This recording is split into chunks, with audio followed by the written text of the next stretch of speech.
water so that the body can grow and repair it.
If I gave you 3 guesses, I wonder if you could tell where I am. I'll give you some clues anyway. I'm not in the centre of a big city. I'm in the centre of Scotland. I'm a good distance from the sea, but perhaps the best clue of all are these walking boots, because I'm at Aviemore in Inverness. Behind me, to the northwest, are the Monolly Mountains. And there, just to the southeast, are the Cairngorms, some of the highest and most brutal mountains in the British Isles. The Cairngorms range spreads into the counties of Inverness, Banff and Aberdeen in northeast Scotland. 40 kilometres southeast of Inverness is Aviemore, top left there, on the banks of the River Spey, near the Glenmore Forest Park, and 12 kilometres from the ski slopes on Cairngorm. Aviemore is, in fact, a newly built complex, a winter sports centre. The chalets and hotels have all been built in the last few years to make this into Britain's biggest winter sports centre. Well, filming here in early summer, it's hard at first to see that it is a winter centre. But as you go around the centre, you can see reminders of last winter's snow sports, the ski schools and windows full of equipment, tempting you to return when the snows come next winter. If there's no snow, well, there's always the dry ski slope to practice on, and a wide range of other things to do at this leisure centre to keep you going.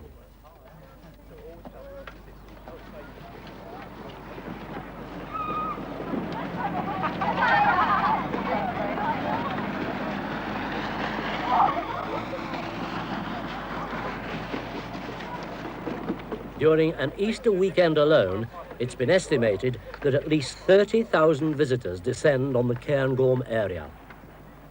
The mountains are the big attraction. Viewed here from the north, the Cairngorms are an impressive sight. The massive, undulating horizon crowns the craggy rock faces. The crags are gashed by scars of snow, remnants from last winter, still here since these crags and hollows facing north are sheltered from the early summer warmth of the southern sun. The main Cairngorm ridge with its steep corries is the area which we shall be looking at particularly closely. To reach the summit of Cairngorm, the popular way is by chairlift. A specially built road spirals its way up the lower slopes from the direction of Aviemore to a large car park. By chairlift, you quickly rise from near the car park at 870 metres to the terminus not far from the Cairngorm summit. But just look how the weather is changing as we get near the summit. A little while ago at Aviemore, although it was quite cool and damp, the sun had broken through brightly and visibility was good. Now up here, we're getting into low-lying cloud. All of which goes to prove that if you are going on the mountains, however good they look from down below, don't go without proper clothing, a map and a compass, because if you do, you'll kill yourself. And to show just how quickly the weather can change, it's already changing back again. And down there, looking back towards Aviemore, you can see how clear it is by comparison with the mist up here. It's just a short walk from the chairlift terminus to the top of Cairngorm, but even in summer you need proper clothing for it.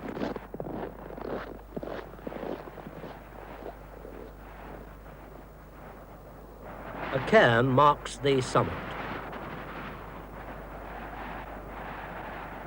I'm on the actual summit of Cairngorm itself now, 1,240 metres, give or take a bit, above sea level. And from the top of Cairngorm itself, you can see those mountains in the distance. They could be 40, 50 kilometres away. And yet only a few seconds before I reached the cairn, the mist was so dense that you couldn't see 10 metres, let alone 50 kilometres. Variations in local wind and visibility conditions are especially obvious on the summit level.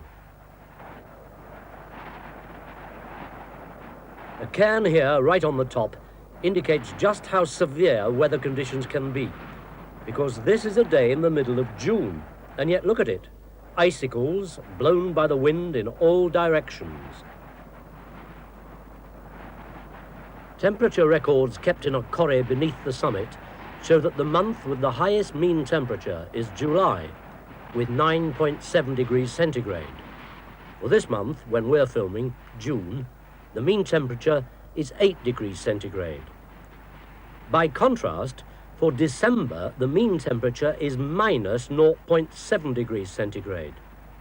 Precipitation, that is rain and snow, is heavy. In the form of summer rain, this is unwelcome, but in winter, in the form of snow, it's anxiously awaited and fully exploited for winter sports when deep snow usually covers the summits and slopes. Compare this view of the bleak June summits with these midwinter scenes.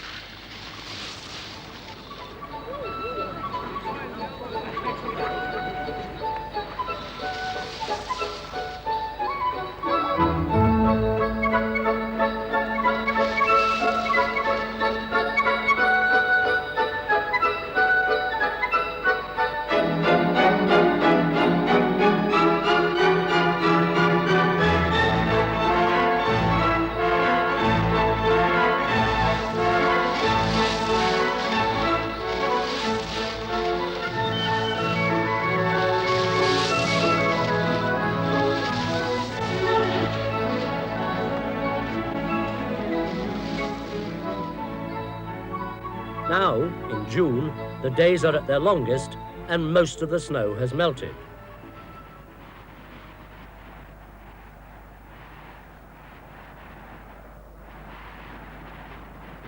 But winds are still strong, and it's possible to view the line of corries extending westwards and imagine the Arctic conditions which prevailed here when massive glaciers once blanketed the whole environment.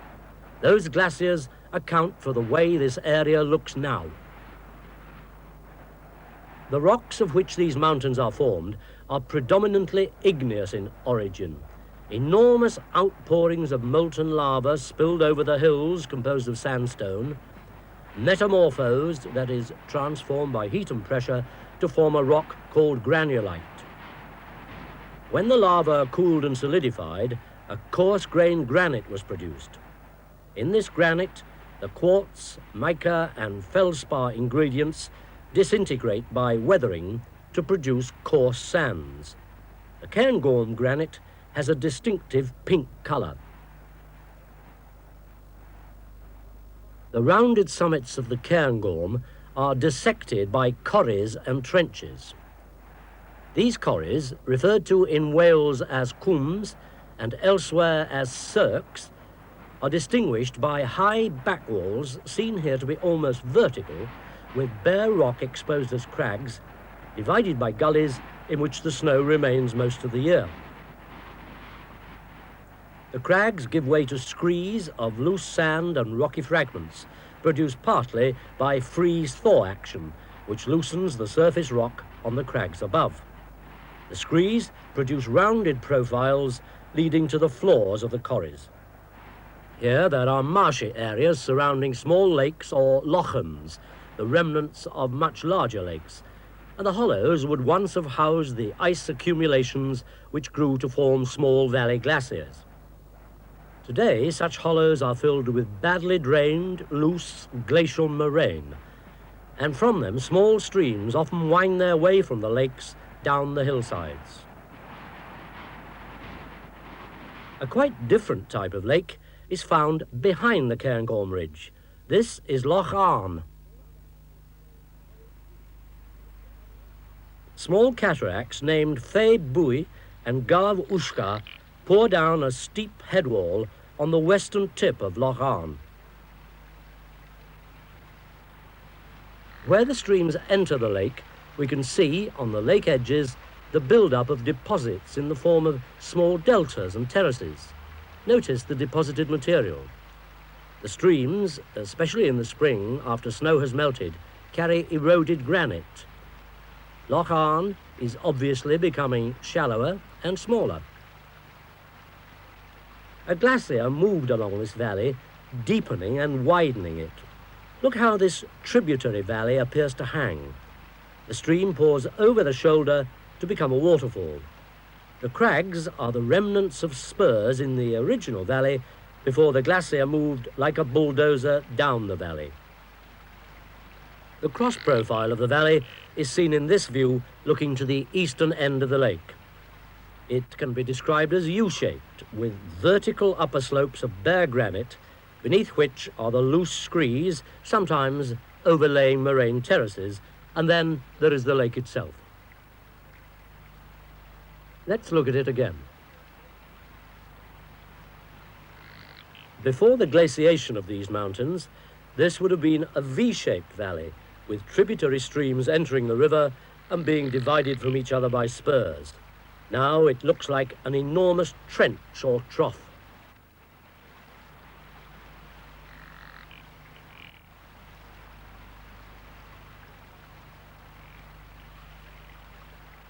Between the troughs and corries are the rounded mountain tops.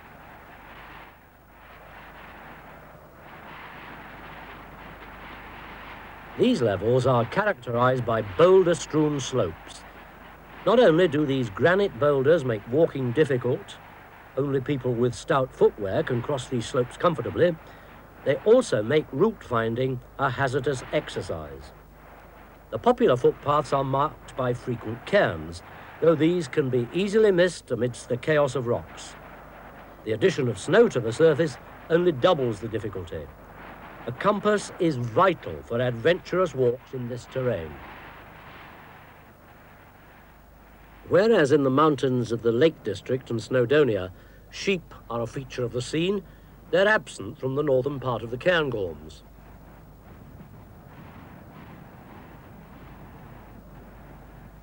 However, wild deer can be seen feeding in the better pastures on the sheltered corrie floors. On the lower slopes, beneath the corries and near to the start of the chairlift, reindeer are carefully farmed.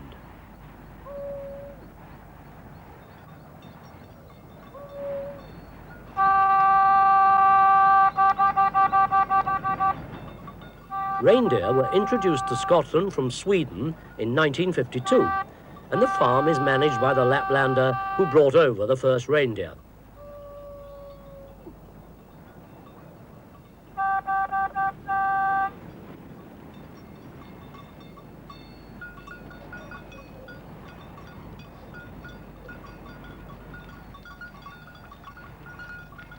The reindeer thrive on lichens growing beneath the carpet of heather.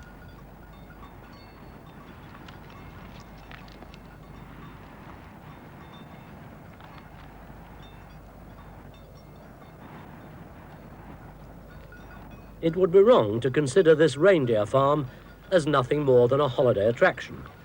Undoubtedly, it does attract the attention of holidaymakers, but it is in fact a more serious venture with commercial and ecological significance. Some of the reindeer are killed for their meat and hides. All are the subject of study by scientists interested in their adaptation to the environment. Research in this area is made available to other countries where similar climatic, vegetation and relief conditions could make commercial reindeer farming profitable.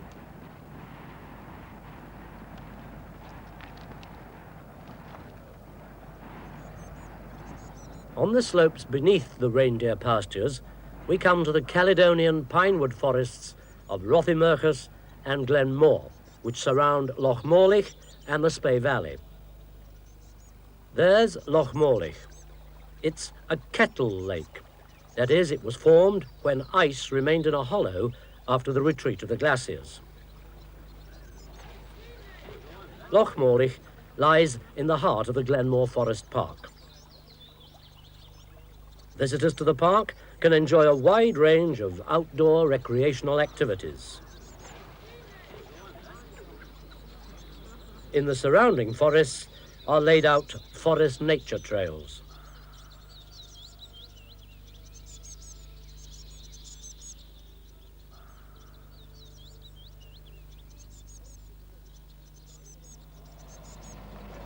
The Forestry Commission have designed an extensive camp and caravan site here with pitches for over 200 tents and caravans. There are also youth hostels here and the Scottish Outdoor Training Centre. Glenmore's focus on outdoor activities can be contrasted with the leisure facilities provided at the Aviemore Centre just 10 kilometres away. It's strange to think that 100 years ago, Aviemore was nothing more than an inn and 2 farms. Since the new centre opened in 1966, it has become a bustling hive of activity.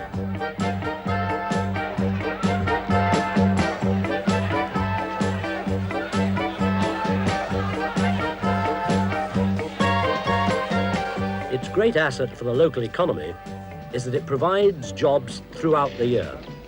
When the skiers leave in the spring, another rush of holidaymakers with different interests arrives in the summer.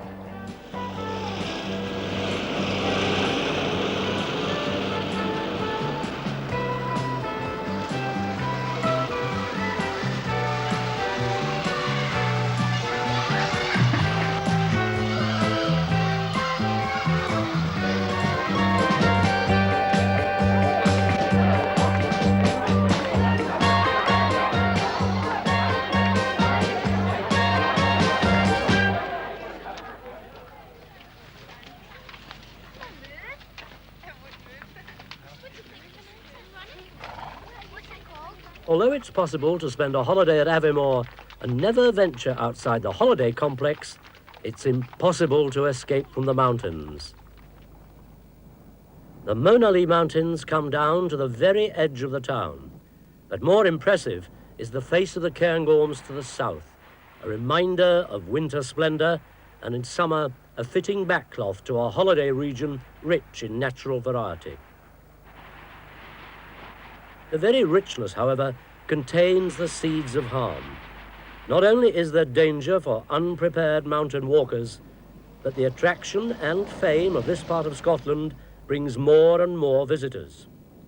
A recent estimate was that 800,000 visitors came here in a single year, many of them from overseas. There's clearly a limit to the number who can be absorbed. And every walker, even the most careful, is a threat not only to plants and animals, but also to the footpaths, which become wider and deeper every year.